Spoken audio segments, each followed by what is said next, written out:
고린도전서 3장 16절 말씀, 너희는 너희가 하나님의 성전인 것과 하나님의 성령이 너희 안에 계시는 것을 알지 못하느냐. 아멘. 같이 고백합시다. 나는 성전입니다. 내 안에는 하나님의 성령님이 거하십니다. 아멘. 옆 사람 보고 인사합시다. 당신은 하나님의 성전입니다. 하나님의 성령이 당신 안에 거하십니다. 할렐루야. 그래서 하나님 앞에 성전은 예배 잘 드려야 할 줄로 믿습니다. 그래서 예배 드릴 때 계속 성령으로 충만하시게 되기를 축복합니다. 인생은 나그네 길이다라고 그렇게 말합니다. 그런데 그 나그네의 인생길에서 동행하는 사람이 참 중요합니다. 여러분은 어떤 분과 동행하고 계십니까? 여러분과 동행하는 분이 마음에 드십니까? 여행을 할 때 가장 중요한 것은 누구와 함께 하느냐라고 합니다. 인생도 여행입니다. 오늘 본문에는 다윗이라고 하는 사람이 등장하고 그의 인생길에 함께 여행을 하는데 결정적인 역할을 한 두 사람, 요나단, 사울이라고 하는 사람이 등장합니다. 오늘 우리는 먼저 요나단이라고 하는 사람, 이제 다윗과 함께 동행하는데 그는 어떤 사람이고 그리고 다윗에게는 어떤 영향력을 끼쳤는가 라고 하는 것을 살펴보기를 원합니다. 여러분, 요나단이라고 하는 사람은 사울 왕의 네 아들 가운데 장자입니다. 장자라고 하는 것은 아버지의 뒤를 이어서 이스라엘의 차기 왕이 될 사람이라고 하는 의미가 있습니다. 또한 그는 1000명의 군대를 거느리는 장수입니다. 또한 그는 믿음에 출중한 사람입니다. 사무엘상 14장에 보게 되면 블레셋과 이스라엘 간의 전투가 발발됐습니다. 그런데 이스라엘과 블레셋과의 군사력을 비교해 보니까 군사력으로는 도저히 블레셋을 감당할 수 없는 지경입니다. 백성들의 마음은 블레셋 사람들의 군사력을 보고 그리고 마음이 녹아내리기 시작했습니다. 그러한 때에 사무엘이 와서 하나님 앞에 예배드리겠다고 했는데 이스라엘은 신정정치를 하는 나라인데 하나님이 그들의 만왕의 왕이신데 그동안도 하나님이 도와주셔서 그들이 감당할 수 없었던 일들을 많이 감당해 왔는데 사무엘 선지자가 약속했던 그 시간에 도착하지 않았습니다. 갈수록 전세는 불리하게 돌아갑니다. 그래서 급기야 사울 왕이 자신이 직접 예배를 집도합니다. 여러분, 하나님은 정성을 받는 것이 아니라 말씀대로 행하느냐라고 하는 것을 더 중요하게 보시는 줄로 믿습니다. 근데 사울의 마음에는 예배를 이용하고 싶었습니다. 그래서 그가 민심을 수습하기를 원했고 그리고 이 위기 국면을 해결하기를 원했습니다. 그런데 나중에 사무엘이 도착해서 책망을 합니다. 당신은 하나님 뜻 가운데 합당하지 않게 했습니다. 라고 책망을 하고 떠나가 버립니다. 여러분, 이제 이스라엘은 하나님의 도움도 받지 못하게 됐습니다. 불보듯 뻔한 것은 전쟁에서 지는 겁니다. 근데 그때 이 요나단이라고 하는 사람이 하나님의 뜻을 구합니다.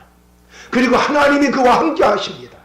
그래서 전쟁을 승리하게 되는 놀라운 역사를 이루게 되어졌습니다. 요나단이 바로 그런 사람입니다. 여러분, 요나단은 왕자입니다. 왕세자입니다. 장군입니다. 요나단은 이스라엘의 위기 가운데 하나님의 뜻대로 행하는 용기를 가짐으로 말미암아 이스라엘을 위기에서 구원해낸 자입니다. 그런 자가 다윗과 함께 동행한다는 겁니다. 자, 여러분, 다윗과 동행하는데 그는 어떻게 동행했을까요? 우리 오늘 본문의 말씀 사무엘상 18장 1절에서 4절까지의 말씀 함께 교독을 하겠습니다. 다윗이 사울에게 말하기를 마침에 요나단의 마음이 다윗의 마음과 하나가 되어 요나단이 그를 자기 생명같이 사랑하니라. 그날에 사울은 다윗을 머무르게 하고 그의 아버지 집으로 다시 돌아가기를 허락하지 아니하였고 요나단은 다윗을 자기 생명같이 사랑하여 더불어 언약을 맺었으며 요나단이 자기 어떤 것을 얻어 다윗에게 주었고 자기의 군복과 팔과 띠도 그리하였다. 아멘. 다윗은 불과 얼마 전까지만 해도 목동에 불과했습니다. 그는 집에서조차 주목받지 못했던 인물입니다. 아니, 전쟁터에서 만난 형들조차도 그를 향하여 언사가 곱지 않았습니다. 그의 겉모습은 냄새가 나고 초라하고 구질구질하고 촌스러웠을 겁니다. 그런데 여러분, 그러한 그런 다윗을 요나단이 사랑하는데 어떻게 사랑하느냐? 자기의 생명같이 사랑한다 라고 기록되어져 있습니다.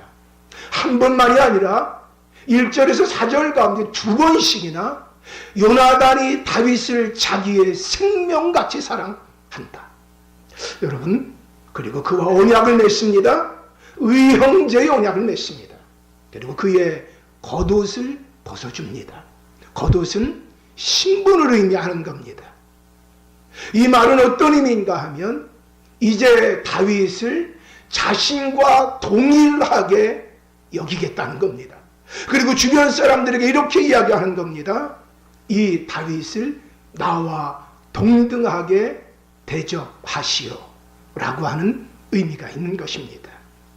여러분, 그리고 그에게 갑옷과 칼과 활을 그리고 그의 허리띠까지도 내어 벗어줍니다. 여러분, 이것은 자기 자신을 보호해 주는 것입니다. 생명을 지켜주는 것입니다.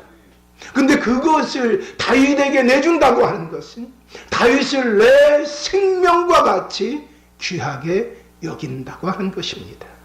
여러분, 무엇이 요나단의 마음에 다윗을 향하여 자기 생명과 같이 사랑할 정도로 그렇게 귀하게 사랑하게 했을까요?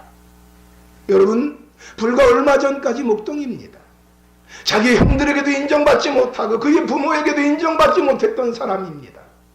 근데 왜 그를 그렇게 생명과 같이 사랑하는 것일까요?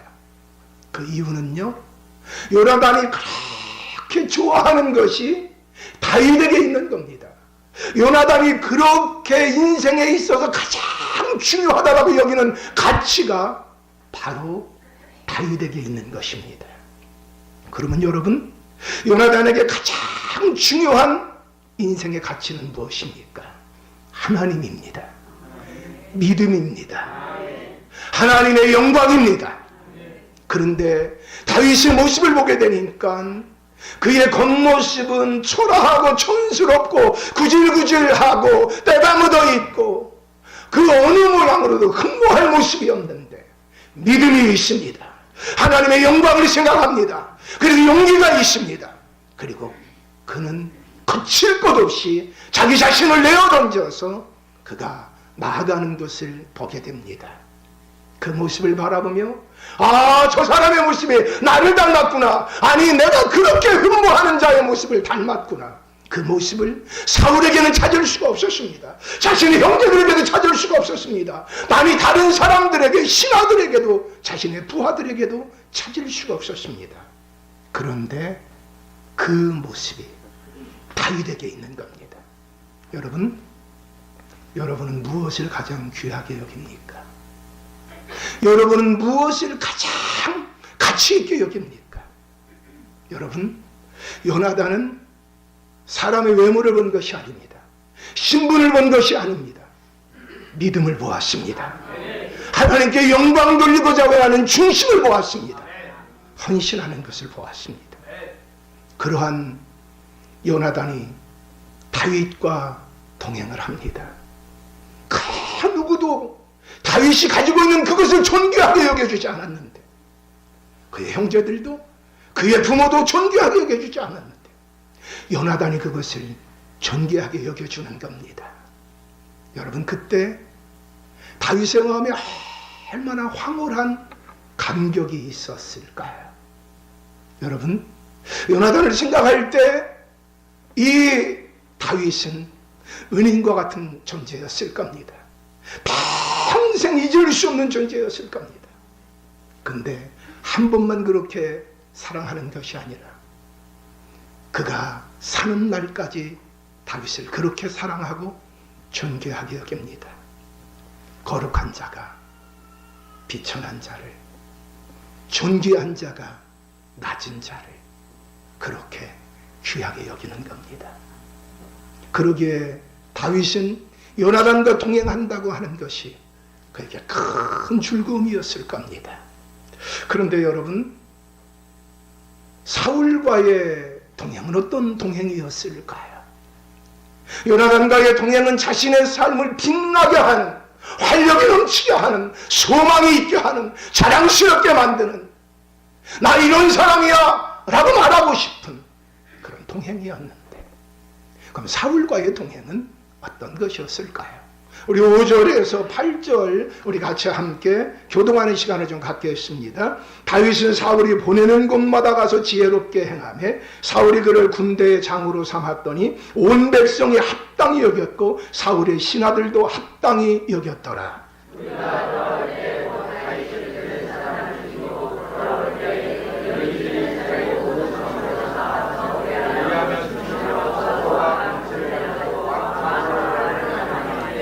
여인들이 뛰놀며 노래하여 이르되 사울이 죽인 자는 천천히요 다윗은 만만이로다 한지라.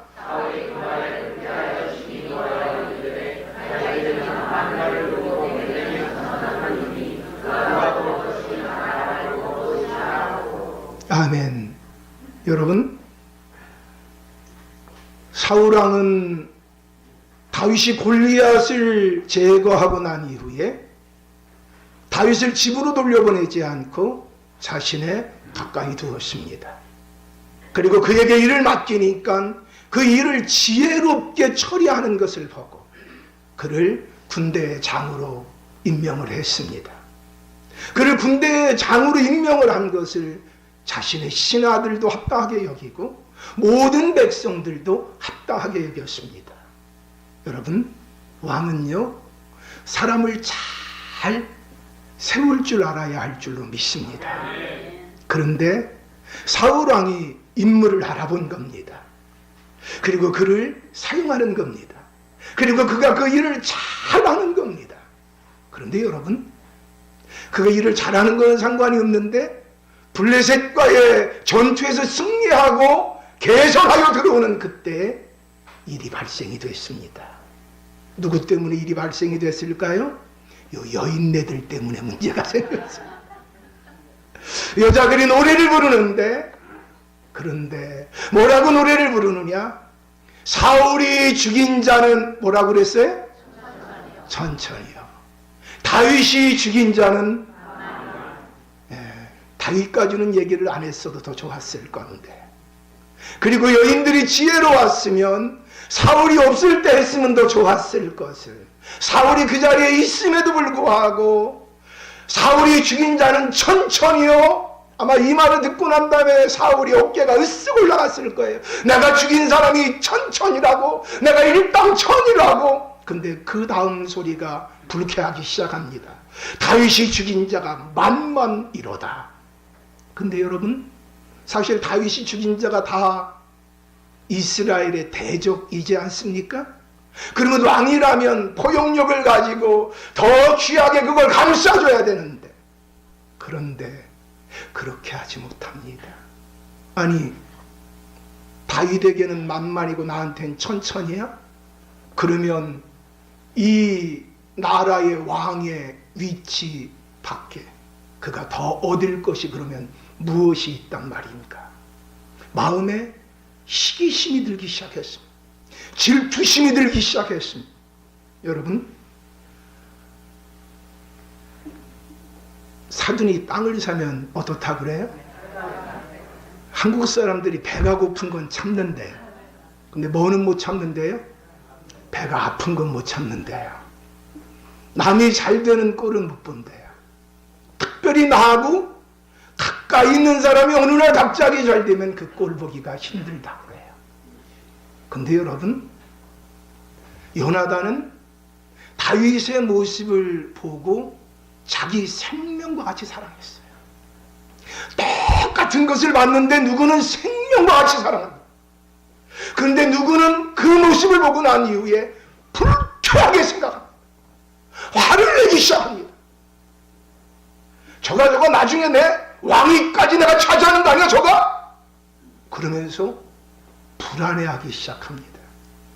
이유가 뭘까요? 이 사울이라고 하는 사람의 마음에는 어떤 마음만이 있느냐? 자기 자신의 자리에만 관심이 있습니다. 하나님의 뜻에는 관심이 없습니다. 하나님이 기뻐하는 것이 무엇인가에는 관심이 없습니다. 오직 그의 관심이 뭐에만 있느냐? 자리에만 있습니다. 자리에만 관심이 있는 사람은 자기보다 더 잘난 사람을 볼 수가 없습니다.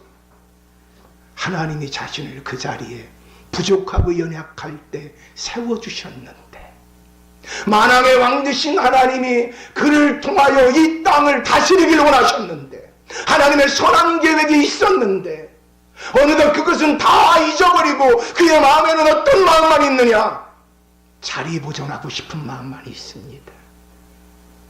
여러분은 지금 어떤 자리에 계십니까? 때로는 하나님 우리를 가난하게 할 때가 있습니다. 남이 짓밟는 자리 가운데 있게 할 때도 있습니다. 연약한 자리, 병든 자리 있게 할 때도 있습니다.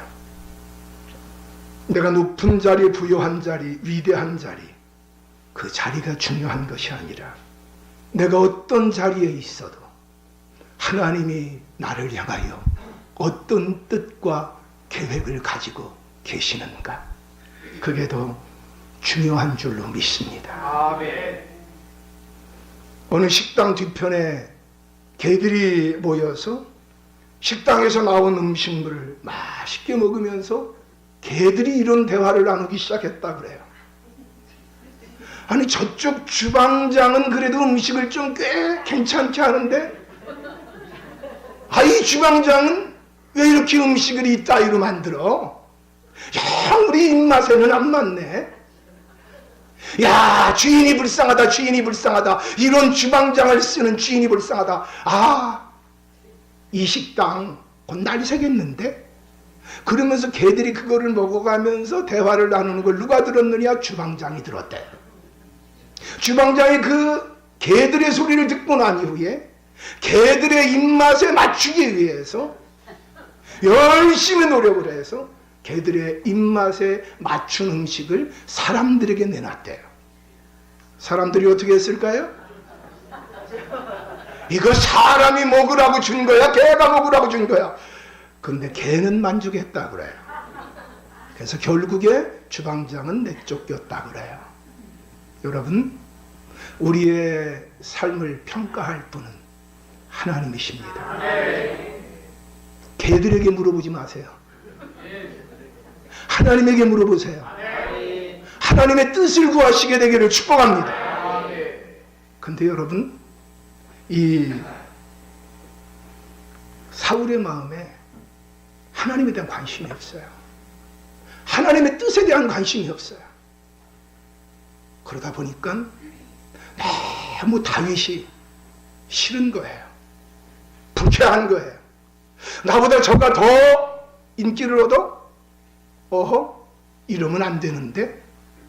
여러분, 마가복음 10장 32절에서 45절에 보게 되니까 예수님이 제자들과 함께 가고 있는데 제자들이 다투고 있는 거예요. 너희들 왜 다투니? 그랬더니 알고 보니까 누가 더 높은 자리 차지하느냐, 그거 가지고 싸우고 있는 거예요. 여러분, 예수님의 관심은 자리에 있지 않았습니다. 어떤 형편에 있든지 그 뜻 가운데, 그것 가운데 하나님의 뜻을 이루어 드리는 것에 있는 줄로 믿습니다. 하나님, 나로 하여금 하나님 뜻을 알게 하시고 이 자리에서 하나님이 주시는 사명을 발견하게 하시고 그 사명을 이루어 가게 해 주옵소서. 그게 우리의 기도가 되어야 할 줄로 믿습니다. 그렇지 않은 사람은요, 나보다 잘난 사람 보게 되면 좀 보잘것없어 보이는 사람인데 나보다 잘나요. 그럼 시기심과 질투가 있습니다. 시기심과 질투가 있으면 사람들은 대부분 네 가지 반응을 한다고 합니다. 첫 번째는요, 외면하는 거라 그래요. 그리고 나보다 부족한 사람들을 바라보면서 그래도 나보다 부족한 사람도 많은데 뭐 라고 하면서 자유하며 산다 그래요. 두 번째가 있습니다. 비난하는 겁니다. 정죄하는 겁니다. 깎아내리는 겁니다. 아니, 그를 짓밟는 겁니다. 그를 제거하려고 하는 겁니다. 세 번째가 있습니다. 그를 바라보며 도전받는 겁니다. 아니, 나라고 저 위치에 못 가라고 하는 법이 어디 있어? 하면서 자기 자신을 훈련해 가는 겁니다. 네 번째가 있습니다. 저 사람의 길은 저 사람의 길이고 나의 길은 나의 길이지 뭐. 하나님은 나에게 분명히 이 길을 가라고 하셨는데 뭘. 나는 나만의 매력이 있고 나의 길은 나의 길로서의 충분한 가치가 있다고 생각하고 달려가는 것입니다. 여러분, 첫 번째, 두 번째는 부정적입니다. 세 번째, 네 번째는 긍정적입니다. 최악은 두 번째입니다. 시기심과 질투심으로 상대를 제거하려고 하는 것입니다. 그런데 사울이 바로 그런 사람입니다. 사울이 다윗을 제거하려고 합니다. 하나님, 왜 다윗을 내 주변에 두셨는가요? 라고 묻지 않습니다. 이 백성들에게 다윗이 얼마나 유익한 자인가요? 묻지 않습니다. 자기 자신의 자리에만 연연하고 있습니다. 나에게 유익이 되는가 되지 않는가만 생각하고 있습니다. 여러분, 그 이후에 사울은 다윗을 향하여 어떻게 했을까요? 우리 같이 함께 말씀 보시겠어요? 9절부터 16절까지 말씀을 같이 교독합니다. 그날 후로 사울이 다윗을 주목하였더라.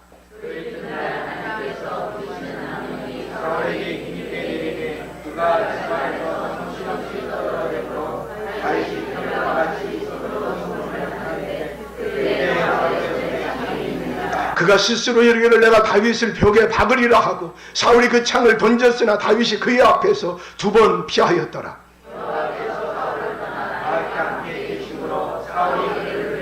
그러므로 사울이 그를 자기 곁에서 떠나게 하고 그를 천부장으로 삼음에 그가 백성 앞에 출입하며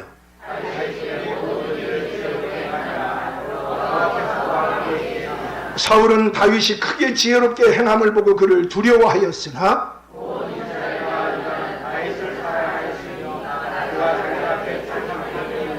아멘. 여러분, 사울은 다윗을 주목합니다. 이 구절에서 주목했다라고 하는 이 말은요, 상대를 해할 목적으로 상대의 허점을 끊임없이 찾아내기 위하여 주시해 본다고 하는 의미가 있습니다. 고양이가 쥐를 잡아삼키기 위해서 끊임없이 노려보는 것과 같이 그렇게 선한 의도가 아니라 시기심과 질투에 사로잡혀서 분노에 사로잡혀서 미움에 사로잡혀서 계속 그것을 바라보는 겁니다. 그때 누가 역사할까요? 악령이 역사합니다.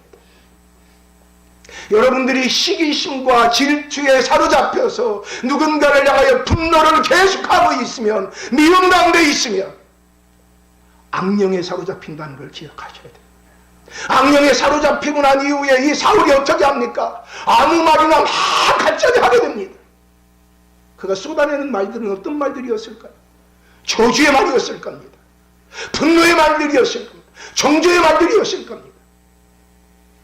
그런 말들만 하고 끝난 것이 아닙니다. 자신의 앞에 다윗이 자신을 위하여 수금을 타고 있는데 그 다윗을 향하여 창을 집어 던져버립니다. 여러분, 창을 집어 던지는 것, 그것으로 말미암아서 다윗을 제거하려고 했는데 근데 하나님이 다윗을 지켜주셨습니다. 그랬으면 깨달아야 되는데 다시 그가 꼼수를 부립니다. 어떤 꼼수를 부립니까? 다윗을 천부장으로 임명해서 최전방에 내보내는 것입니다. 자신이 보이지 않는 곳으로 그를 내쫓는 겁니다. 그런데 이게 웬일입니까? 죽으라고 간 자리에서 더 지혜롭게 하는 겁니다. 많은 사람들에게 인기를 얻는 겁니다. 많은 사람들 앞에 인정을 받는 겁니다. 여러분, 그러다 보니까 다윗이 요나단이 죄송해요. 사울이 더 불안한 거예요. 그래서 어떻게 합니까? 자신의 딸들을 통하여 결혼 미끼 전략을 펴면서 사울이 다윗을 죽이려고 합니다. 그것도 다 실패하고 맙니다. 그 다음 그는 어떻게 됐을까요? 우리 29절 말씀 우리 좀 다 같이 합독하시겠어요? 시작! 사울은 다윗을 더욱 두려워하여 평생의 다윗의 대적이 되니라. 어떻게 됐다고요? 평생의 다윗의 대적이 되니라. 아니, 그 정도 했으면 그러면 하나님의 뜻도 알만한데, 그 정도 했으면 돌이킬 만도 한데 돌이키지 않습니다. 그는 자신이 가지고 있는 왕권, 자신이 가지고 있는 모든 능력을 총동원해서 어떤 일을 하느냐? 다윗 한 사람 제거하기 위하여 군대를 동원합니다. 주변의 나라들과의 관계를 동원합니다. 다윗을 잡고야 말겠다고 하는 겁니다. 그때 백성들은 어땠을까요? 주변 사람들에게, 주변 나라들에게 침략을 당합니다. 곤고한 가운데 있습니다. 백성들의 안위에 대해서는 전혀 관심이 없습니다. 백성들의 장래에 대해서는 아무 관심이 없습니다. 오직 뭐에만 관심이 있느냐? 내 자리를 지키는 것에만 관심이 있습니다. 그 자리를 위협하는 자에 대해서는 제거하려고 자신이 가지고 있는 모든 것을 총동원하여 사용해 나갑니다. 여러분, 누구 닮았습니까? 아마 여러분들의 마음에 그래, 누구 닮았네. 죄송합니다. 그러면 여러분은 누구 닮았습니까? 여러분, 예수 믿는 사람은 다른 사람에게 분노하기 전에 그 일들이 일어나는 것을 통하여 하나님이 나에게 주시는 메시지가 있다고 하는 걸 기억하며 나에게는 어떤 모습이 있는가 생각하며 분노해야 할 줄로 믿습니다. 근데 우리는요, 때로는 상대에게는 분노하며 나에게는 분노하지 못할 때가 있습니다. 여러분은 지금 이 자리에 왜 계십니까? 여러분은 지금 하나님의 뜻을 구하고 있습니까? 하나님의 뜻대로 살고 계십니까? 여러분이 그렇지 않고 여러분이 가지고 있는 걸 계속 유지하고 지키려고 하는 것에만 급급한다면 계속 불안할 것입니다. 계속 근심이 될 겁니다. 계속 마음에 조급증이 있을 겁니다. 자꾸 무언가 빼앗기는 것 같을 겁니다. 그리고 그것을 누군가가 빼앗으려고 하는 것 같으면 그걸 움켜잡기 위하여 아마 여러분들도 어떤 모습으로 바뀔지 모릅니다. 여러분, 우리가 사는 것이 하나님께 있습니다. 우리가 나가는 인생길입니다. 하나님의 정한 뜻이 있어 오늘 내가 이 자리에 있습니다. 그러기에 우리가 하나님이 나에게 주신 것들 어떻게 사용하기를 원하시는가를 구하며 살아야 할 줄로 믿습니다. 조금 준 거 가지고 어떤 사람은 조금만 뭔가 권한이 주어지면 하나님의 영광을 생각하지 않고 자기를 드러내는 사람이 있습니다. 거만, 교만, 자만, 태만, 그렇게 되는 사람이 있습니다. 여러분, 이 사울의 모습을 보고 여러분들이 참 못났다라고 생각하지 마시고 우리 자신을 볼 수 있게 되기를 축복합니다. 우리도요, 너나 없이 사울과 같이 될 수 있습니다. 때로는 사울과 같은 사람이 우리의 직장 상사일 수도 있고, 배우자일 수도 있고, 자녀일 수도 있고, 일가 친척, 이웃일 수도 있습니다. 내가 열심히 하는데, 최선을 다하는데 인정해 주지 않습니다. 아니, 괴롭힙니다. 아니, 짓밟으려고 합니다. 무너뜨리려고 합니다. 혹시 여러분 주변에 그런 사람이 있으면 여러분 어떻게 해야 될까요? 한없이 뒷담화치고 미워하는 것일까요?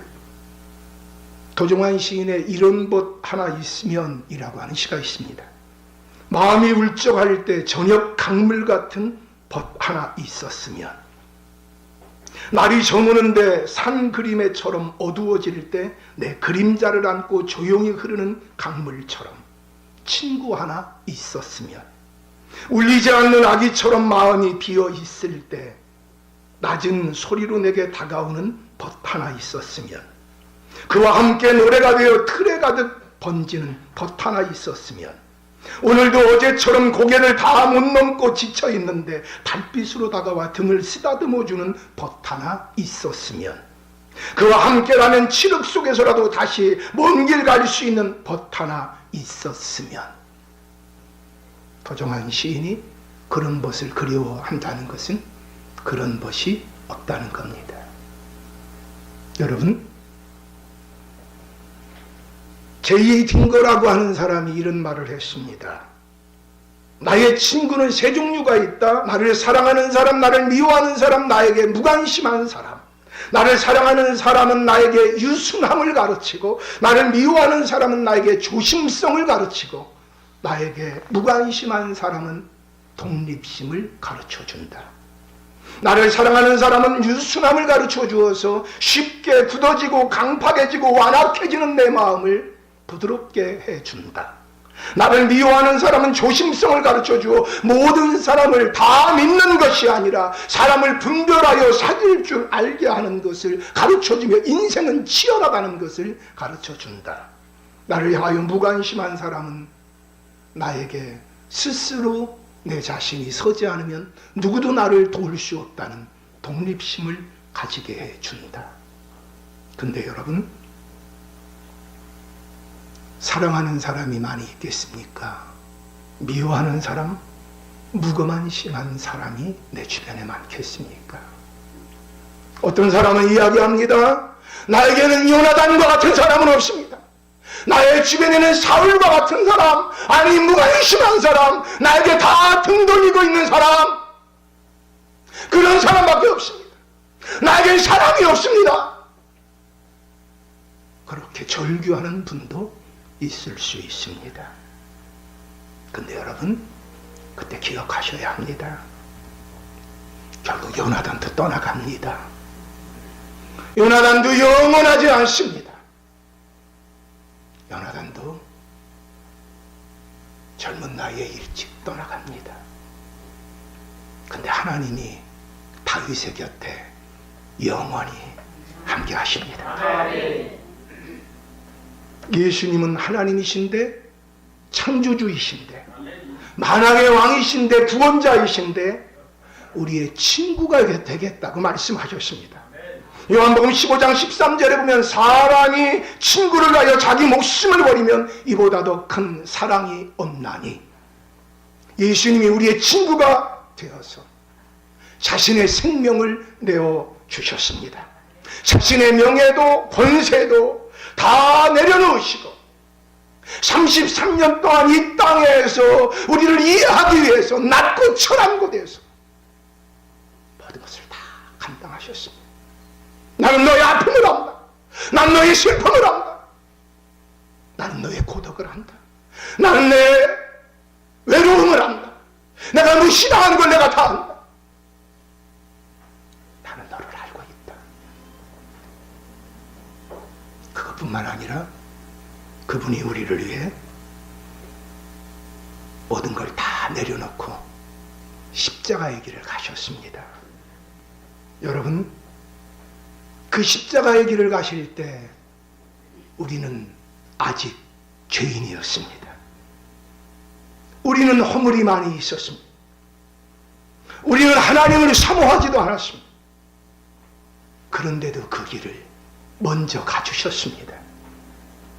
그 사랑을 우리가 갈수록 깊이 있게 깨닫는 은혜가 우리 모두에게 있게 되기를 축복합니다. 그분이 우리에게 말씀합니다. 나는 너를 영원히 버리지도 않고 떠나지도 않겠다 라고 말씀하십니다.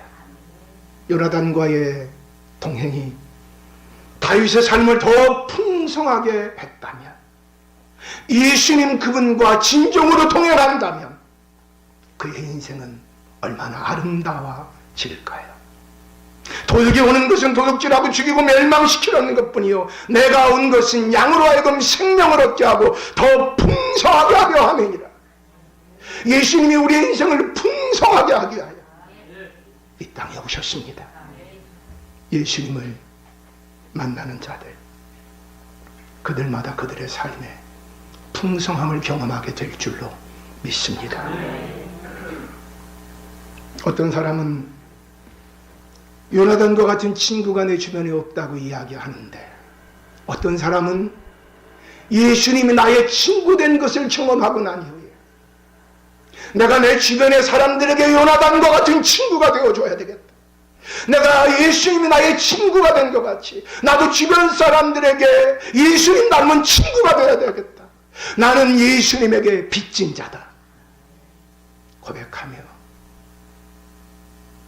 그렇게 산 사람들이 있습니다. 그가 신실한 그리스도인입니다. 여러분, 예수님을 만나셨나요? 예수님이 함께 하시나요? 갈수록 예수님 때문에 풍성해지나요? 그러면 그 예수님을 주변 사람들에게 보여주는 삶으로 살아가는 우리가 되기를 소원합니다. 내가 그렇게 되지 않는 것 때문에 안타까워야 할 사람이 예수 믿는 사람이지, 내 주변에 요나단 없고 사울만 있다고 이야기하는 사람은 아직 예수를 만나지 못한 사람입니다. 예수 만나면 난 빚진 자다. 예수님이 나 위해 저렇게까지 하셨는데, 예수님 나 위해 저렇게까지 하셨는데 내가 이 길 가야 하는데, 내가 그렇게 살아야 하는데, 그렇게 방향을 정하고 달려갈 줄로 믿습니다. 어떤 분은 여전히 변화가 안 되는 분도 있습니다. 여전히 상대가 하는 대로 반응하는 분이 있습니다. 어떤 분은 계속 변화되는 분이 있습니다. 저는 우리 교회 8년여 지나고 난 이후에 많은 분들이 변화된 것을 바라보며 감사가 있습니다. 그리고 그것이 우리 교우들 모두에게, 그리고 그것이 선한 영향력이 돼서 우리의 가족 공동체 가운데 아직 예수님을 믿지 않는 자들에게, 우리의 주변에 아직 예수님을 믿지 않는 자들에게 흘려보낼 수 있게 되기를 축복합니다. 같이 기도하겠습니다. 하나님 감사합니다. 오늘도 하나님 앞에 달려나와 거룩한 주일 예배드릴 수 있는 믿음과 건강과 귀한 지체들을 허락하여 주셔서 감사를 드립니다. 하나님 앞에 예배할 때마다 하나님의 임재를 날마다 경험하는 우리가 되게 하여 주시고, 내가 하나님의 뜻대로 살고 있는지 점검하게 하여 주셔서 하나님의 입에서 나가 말씀이 헛되이 돌아오지 아니하고 반드시 명하여 보낸 일을 성취한 것과 같이 하나님의 말씀으로 세상을 창조하시고 하나님의 말씀으로 세상을 다스리는 것을 기억하게 하여 주셔서 언제나 하나님 말씀이 깨달아지며 이해가 되며 믿기워지며 그 말씀으로 말미암아 하나님의 우리와 함께 하시며 우리의 삶에 개입하시는 것을 경험하며 살아갈 수 있도록 도와주옵소서. 우리 공동체가 갈수록 말씀의 공동체가 되게 하시고 은혜의 공동체가 되게 하시며 사랑의 공동체, 성령의 공동체가 될 수 있도록 도와주시옵소서. 그러므로 하나님 마음을 시원케 할 수 있도록 도와주옵시며 우리 교우들이 참으로 작은 예수가 되게 하여 주셔서 주변 사람들 앞에 요나단과 같은 친구, 예수님과 같은 친구 되어져 살아갈 수 있도록 도와주셔서 주변에 지치고 곤고한 자들에게 위로와 소망과 힘이 되어지는, 치유가 되어지는, 소망이 되어지는 삶이 되게 하여 주옵소서. 우리 사랑하는 교우들의 삶의 현장 가운데 하나님 늘 동행하여 주셔서 손대는 일들이 잘 되게 하여 주옵시며 모든 사건과 사고의 위험에서 지키시고 건져 주옵시며 우리 사랑하는 자녀들이 부모 때보다 더 나은 믿음과 은혜와 축복과 선한 영향력을 발휘하며 살아갈 수 있도록 도와주옵소서. 내 자녀를 위하여 울라고 하였는데 아버지 하나님 우리의 자녀들의 영적인 상태를 바라보며 언제나 우리가 그것에 관심을 갖고 우리가 하나님 앞에 즐겨 나갈 수 있도록 도와주옵소서. 하나님 이 민족을 긍휼히 여겨 주옵기를 간절히 원합니다. 국정농단 사태로 말미암아 많은 국민들이 염려하고 있고 아버지 하나님 이 일들이 선하게 해결되어지기를 소원하고 있습니다. 하나님 탁월한 국민의식을 주셔서 감사를 드립니다. 이 일들이 참으로 주 안에서 멋지고 아름답게 해결되게 하여 주옵시며 이 일들이 우리에게 큰 교훈이 될 수 있도록 도와주셔서 아름다운 성숙과 성장을 이루는 하나님이 기뻐하는 이 민족이 되게 하여 주옵소서. 오늘 하나님 앞에 몸을 드리고 시간을 드리고 재능을 드립니다. 드린 것마다 영원하게 되는 줄로 믿사오니 드림과 받음의 신비로운 조화 속에 살아가는 우리가 되게 하여 주옵소서. 아버지 하나님 지금도 선교 현장에서 귀하게 사역하는 선교사님들을 기억하여 주옵시며 그 선교 현장에 하나님 늘 동행하여 주시고 선하고 아름다운 열매들을 많이 맺게 하여 주옵시며 선교사님들이 외롭거나 지치지 않도록 하나님 늘 새롭게 하여 주옵기를 간절히 원합니다. 아버지 하나님 군에 있는 자녀들 또한 해외에 있는 자녀들 하나님 기억하여 주셔서 언제나 하나님 아름다운 동행으로 역사하여 주옵소서. 이제는 우리 주 예수 그리스도의 은혜와 아버지 하나님의 극진하신 사랑하심과 성령의 내주교 통일로 충만하시니 하나님 앞에 예배드린 귀한 교우들과 가정과 산업과 이 민족과 또한 북한 위에도 주께서 지금부터 영원토록 함께 계시옵기를 간절히 축원하옵나이다. 아멘.